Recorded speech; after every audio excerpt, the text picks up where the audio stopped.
వీరవరం అడవుల్లో వీర అనే పులి ఉండేది. అది ఆడిన మాట తప్పేది కాదు.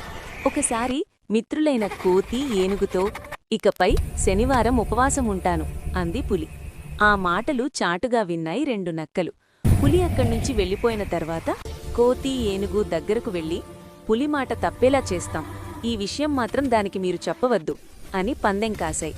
పులి మాట తప్పదు, ఖచ్చితంగా ఈ పందెం గెలుస్తామన్న నమ్మకం మాకుంది, కాబట్టి మేం మీ షరతులకు ఒప్పుకుంటున్నాం అని కోతి ఏనుగు అన్నాయి. ఓ శుక్రవారం ఆ రెండు నక్కలు పులి దగ్గరకు వెళ్ళి, రేపు మా బిడ్డ పుట్టినరోజు వేడుక చేస్తున్నాం, మీరు రావాలి అని ఆహ్వానించాయి.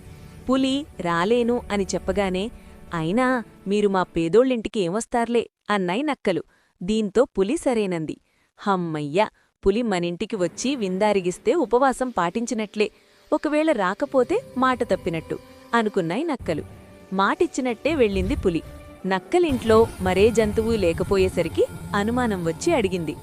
అందర్నీ పిలిచే స్తోమత మాకెక్కడిది అన్నాయి నక్కలు. పులికి వంటకాలు వడ్డించాయి అవి. ఈరోజు నేను ఉపవాసం అంది పులి. అయినా మా పేదోళ్ళింట్లో ఏం తింటార్లే అన్నాయి నక్కలు. సరే, ఓ పని చెయ్యండి, కడవలో పెట్టివ్వండి అంది పులి. అంటే పులి దొంగచాటుగా తింటుందన్నమాట. అలా అయినా మనమే పందెం గెలుస్తాం అనుకున్నాయి నక్కలు.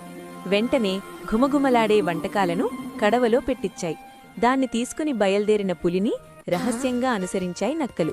దారిలో కనబడిన తోడేలును పిలిచి తన దగ్గరున్న కడవని ఇచ్చేసింది పులి. అందులోని ఆహారాన్ని తృప్తిగా తింది తోడేలు. అది చూసిన నక్కలు తమ పథకం ఫలించలేదని ఉసూరుమన్నాయి. అంతలో పులిని మాట తప్పేలా చేస్తామని పందెం కాసి ఓడిపోయారు అన్నాయి వెనుక నుంచి కోతి ఏనుగు. తలదించుకుని పులి నిజంగా పులే అని ఒప్పుకున్నాయి.